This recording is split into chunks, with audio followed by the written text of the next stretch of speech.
5.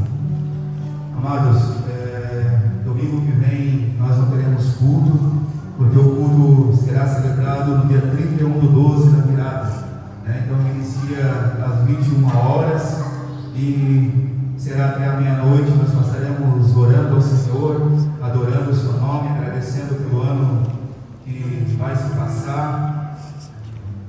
E também nas quartas-feiras ainda não estarão tendo culto. E o ano que vem, no início do ano, já será divulgado um novo calendário de cultos familiares. Então nós estaremos passando. Você que trouxe a palavra de Deus, então abra no livro de Gálatas, capítulo 4, versículo 4 e 5. Após o segundo louvor, os irmãos também estarão fazendo a parte de oferta. Você pode adorar ao Senhor nas suas ofertas.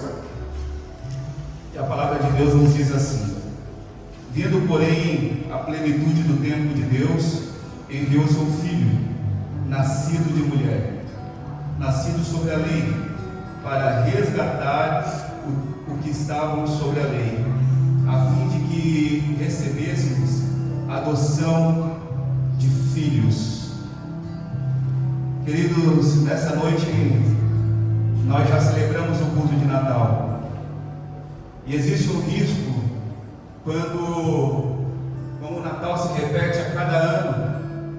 Muitas vezes a nossa mente, o nosso coração, nós vimos os símbolos de Natal, nós olhamos para os pequenininhos, os presépios, nós olhamos muitas vezes para as festas, mas muitas vezes nós deixamos levar ao nosso coração o espanto reverente que nós deveríamos ter, porque o Natal é muito mais do que uma festa, é muito mais do que troca de presentes. A gente ouve canções, versículos, mas nós devemos lembrar da história, pois tudo pode passar, mas a palavra, ela permanece. Por isso eu quero começar esse culto falando realmente do livro de Gálatas, no capítulo 4, do versículo 4 e 5, que diz, quando Paulo está falando, está dizendo que o Natal é muito mais do que o nascimento, ele é o eterno entrando no nosso tempo, é aquele Deus que é todo poderoso, se esvaziando da sua glória e vindo na terra e fazendo o homem a passar por tudo aquilo que nós passamos. É aquele Deus que é Senhor dos senhores, e Ele vem se fazer homem, e Ele vem ser humano, para realmente passar aquilo que eu e você passamos na vida. O texto começa: vinde, porém, a plenitude do tempo. Isso nos ensina algo essencial.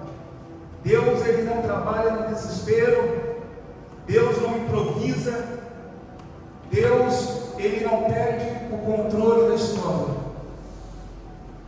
Muitas vezes a gente olha para a nossa própria vida e nós pensamos que a nossa vida não deveria ser assim, ou isso não deveria acontecer, ou essa situação não deveria ser desse jeito. Mas quando nós olhamos no Natal, nós recebemos a resposta, uma resposta serena de Deus, que existe a plenitude do tempo.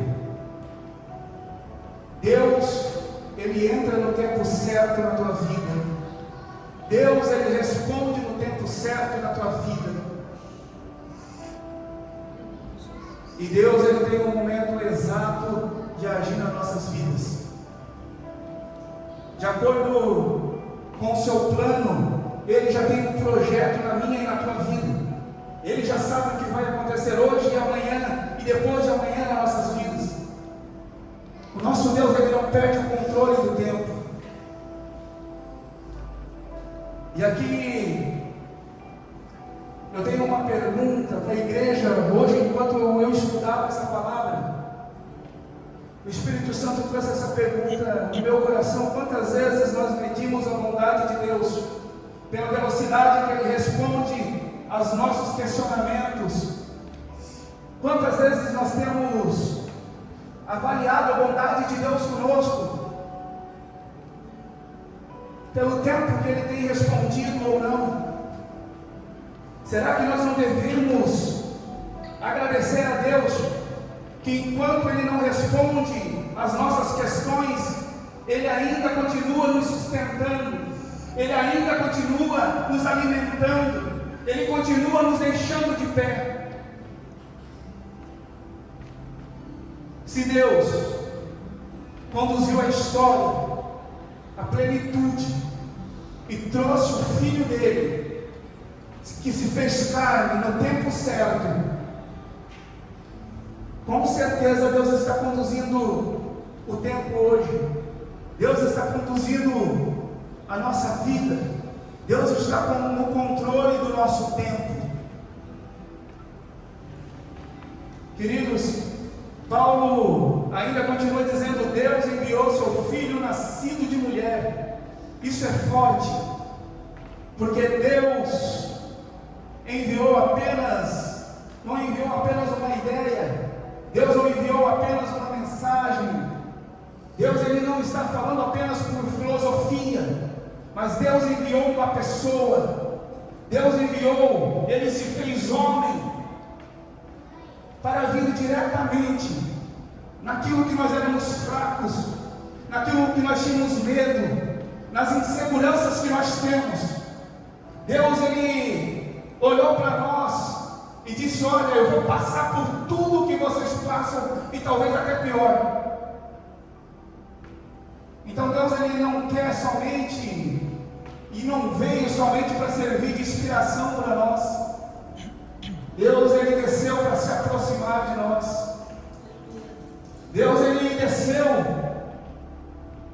para que nós pudéssemos hoje chegarmos na presença dele e sentirmos a presença dele.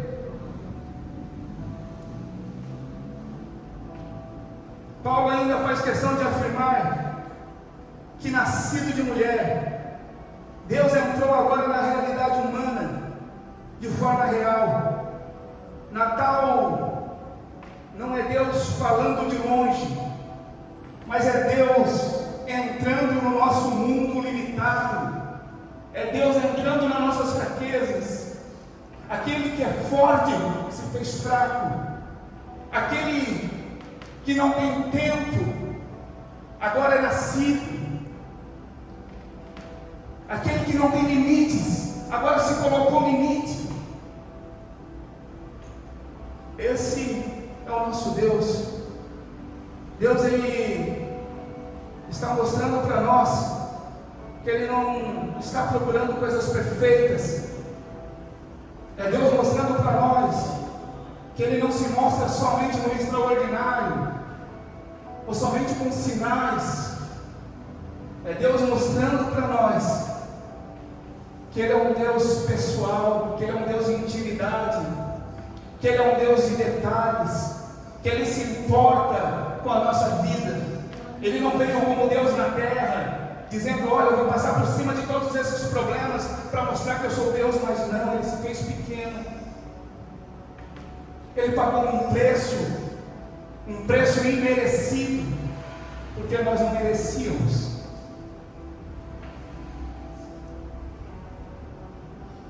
Isso deve consolar quem está cansado.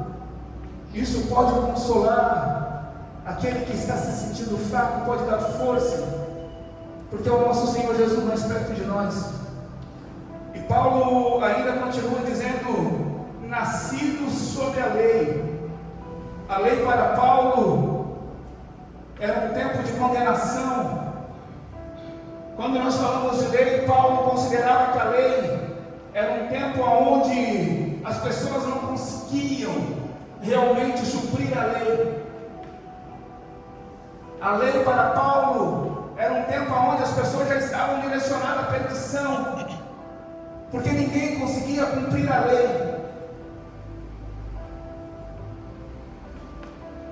A lei para Paulo era onde as pessoas mostravam a sua incapacidade de conseguir, de ser perfeito. Queridos, então Jesus ele não veio como um visitante distante, mas ele veio por dentro do cenário, o cenário que nós vivemos até hoje. Ele veio por dentro do sistema, aquele sistema que julgava o povo e ainda continua julgando, aquele sistema que é um sistema corrupto, aquele sistema que era a lei para vocês e para a minha graça. Isso ainda continua nos tempos de hoje. Ele entrou num lugar onde a consciência acusa o coração e a gente se sente pequeno. Não é Deus entrando onde nós somos mais conscientes da nossa falta, não para condenar. Ele entrou, mas ele veio para resgatar aquele que tinha se perdido. O texto conclui com um motivo. Não é somente para resgatar que o Senhor Jesus ele veio, mas ele veio a fim de receber, que eu e você pudéssemos receber adoção como filho. Ele veio nos fazer família. Ele veio nos incluir quando nós éramos excluídos. Ele veio nos trazer para perto dele.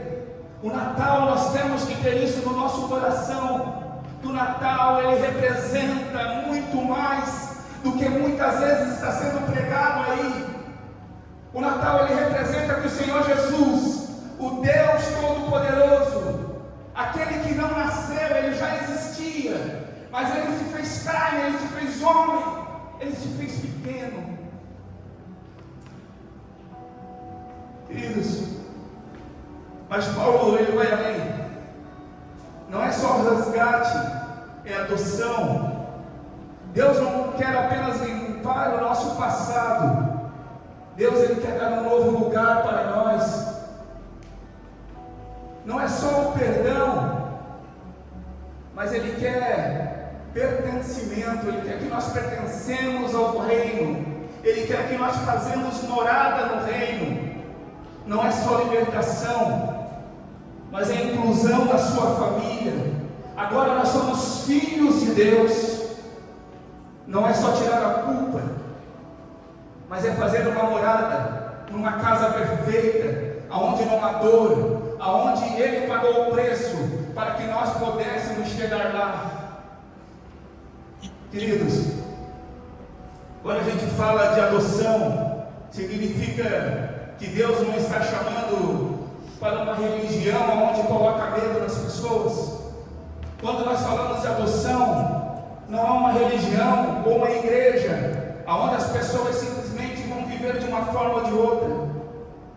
Mas quando nós chamamos de adoção, o Senhor, Ele agora, Ele nos coloca a sua marca, aonde nós devemos ser mais semelhantes a Ele, aonde nós oramos não para receber, não para ser mais forte, mas para que o nosso eu diminua e nós venhamos nos parecer mais com Ele, porque agora nós somos famílias de Deus, agora nós somos adotados por Deus. Então nós queremos ser mais parecidos com Jesus. Quando nós oramos, não é para que nós sejamos melhor do que o outro, mas é para que o nosso eu diminua e para que nós sejamos mais misericordiosos. Uma palavra que eu tenho ouvido nesse culto do pastor que tem pregado é que o salvo, a pessoa que serve a Jesus, ele é conhecido por misericórdia, não por apontar os dedos. Quem apontava dedo era fariseu. Nós somos servos de Deus. Nós queremos ter a misericórdia, a mesma misericórdia que o Senhor Jesus teve com nós temos que ter com o nosso irmão. E não é porque é Natal, mas o Natal ele nos lembra que o Eterno desceu, aquele que não tinha erro, que não tinha falhas e fez pecado sem pecar. Ele pagou o preço por nós, um preço que nós não merecíamos e um preço que nós jamais poderíamos pagar. Qualquer pessoa do mundo poderia tentar fazer o mesmo, mas não poderia, porque ninguém tinha um sangue carmesim, ninguém era puro, ninguém era como Jesus, porque Ele é Deus, Ele é o Senhor, Ele estava na criação. E hoje o tema da mensagem, o Eterno entrou na nossa finitude, para que nós finitos pudéssemos ter vida com Ele. Queridos, eu quero deixar 3 perguntas para a gente começar esse culto, e que essas 3 perguntas elas possam ressoar no teu coração. Como você tem lidado com o seu tempo? Com ansiedade ou com confiança de Deus? Pois Deus Ele tem agido na plenitude do tempo. Onde você se sente mais a sua finitude? Hoje, onde você se sente mais fraco? Aonde você se sente mais limitado? Na espera, no cansaço, no medo, na culpa, na incerteza? O Natal nos lembra, Deus não ficou distante. Ele entrou justamente aonde nós éramos fracos, aonde nós não podíamos pagar. Você tem vivido apenas tentando dar conta da vida, ou você tem vivido como filho? Porque o Evangelho não termina apenas em resgatar, mas o Evangelho ele termina em doação, adoção. Ele termina em nós nos colocarmos na presença de Deus, e nós sermos famílias de Deus, e nós seguimos os passos do Senhor, e nós queremos ser mais parecidos com o Senhor Jesus. Nessa noite nós celebramos mais do que um evento histórico, celebramos a verdade eterna. Quando o tempo estava pleno, Deus enviou seu Filho, o Eterno, entrou no tempo não para ficar distante, mas para resgatar e adotarmos. E hoje nós temos o privilégio de podermos estar na presença de Deus e vir nessa igreja, orar, honrar o nome do Senhor, dizer que Deus é bom o tempo todo, Ele é bom o tempo todo, Ele nunca errou, Ele não falha, Ele não se engana, Ele é perfeito. Corre de pé, vamos a Deus em oração, vamos pedir que Deus esteja conosco hoje em todo esse culto. Que esse culto comece com essa reverência no coração.